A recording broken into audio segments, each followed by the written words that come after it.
নমস্কার বন্ধুরা, village food with মিনুতে তোমাদের সকলকে স্বাগত জানাই। আশা করছি তোমরা সকলেই খুব ভালো আছো, আর আমিও কিন্তু খুব ভালো আছি। আজকে আমি আলু দিয়ে একটি দুর্দান্ত স্ন্যাক্সের রেসিপি তোমাদের সাথে শেয়ার করব, যেটি সন্ধেবেলা চায়ের সাথেও খেতে দারুণ লাগে, আবার ভাতের সাথেও খেতে দারুণ লাগে। তাই রেসিপিটি সম্পূর্ণ দেখার অনুরোধ রইল। এখানে দেখো, আমি দুটো বড় সাইজের আলুকে কেটে ভালো করে ধুয়ে নিয়েছি। এই আলুগুলোকে কিন্তু আমি একটু সেদ্ধ করে নেব। দেখো, আলুগুলো আমি সেদ্ধ করে নিয়েছি। তোমরা চাইলে কিন্তু কাঁচা আলু দিয়েও এটি করতে পারো। তারপর দেখো, এখানে দিয়ে দিচ্ছি পরিমাণ মতো লবণ, আর দিয়ে দেব আমি পরিমাণ মতো হলুদ।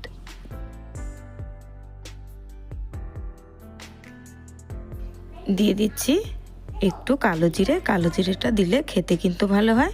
তারপর দিলাম লঙ্কা গুঁড়ো, জিরে গুঁড়ো, আর দিয়ে দেব ধনে গুঁড়ো। আর এর সাথে আমি দিচ্ছি কাঁচা আর পাকা লঙ্কা কুচি, তোমরা তোমাদের স্বাদ অনুযায়ী দেবে। তারপর দিয়ে দিচ্ছি আমি এখানে পেঁয়াজ কুচি। তোমরা যারা পেঁয়াজ খাও না, পেঁয়াজ ছাড়াও কিন্তু এটি করতে পারো, তাহলেও কিন্তু খেতে খারাপ হয় না, ভালোই লাগে। তারপর আমি দিয়ে দেব 3 চামচ মতো কর্নফ্লাওয়ার।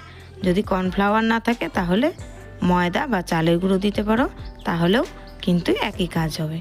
তারপর আমি একটা ডিম এখানে দিয়ে দিচ্ছি। এবার দেব সামান্য পরিমাণ একটু গরম মশলা। সব কিছুকে খুব ভালোভাবে একসাথে মেখে নেব। আলুগুলোকে এভাবে চটকে চটকে খুব ভালো করে একটু মেখে নিতে হবে।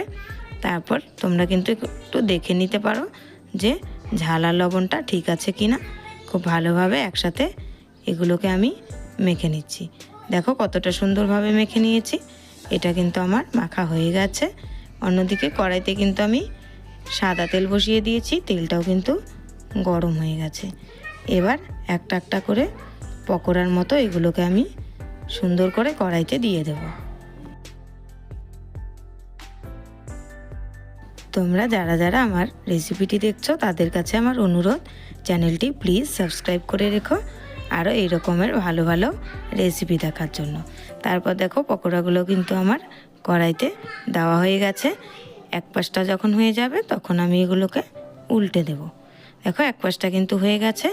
এবার আমি একটা ঝাঁঝরার সাহায্যে এগুলোকে উল্টে দিচ্ছি। উল্টে অন্য পাশটাও কিন্তু হালকা একটু লাল করে ভেজে নেব।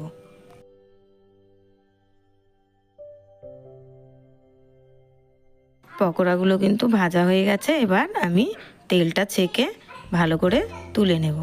এভাবে সবগুলো পকোড়াই কিন্তু আমি ভেজে নেব। দেখো কতটা সুন্দর হয়েছে দেখতে।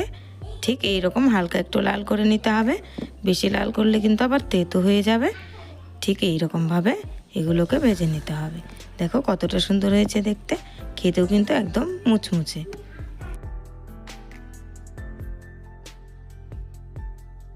দেখো সবগুলো পকোড়া আমার ভাজা হয়ে গেছে। একটা তোমাদেরকে ভেঙে দেখাচ্ছি যে এগুলো কতটা মুচমুচে হয়েছে। দেখতেই পাচ্ছ তোমরা কতটা মুচমুচে হয়েছে। এইভাবে পকোড়া তৈরি করে খুব সহজেই বাড়িতে তোমরা চায়ের সাথে খেতে পারো, দারুণ লাগে খেতে। আর অবশ্যই কমেন্টে জানিও পকোড়াগুলো কেমন হয়েছে। চ্যানেলটি প্লিজ সাবস্ক্রাইব করে রেখো।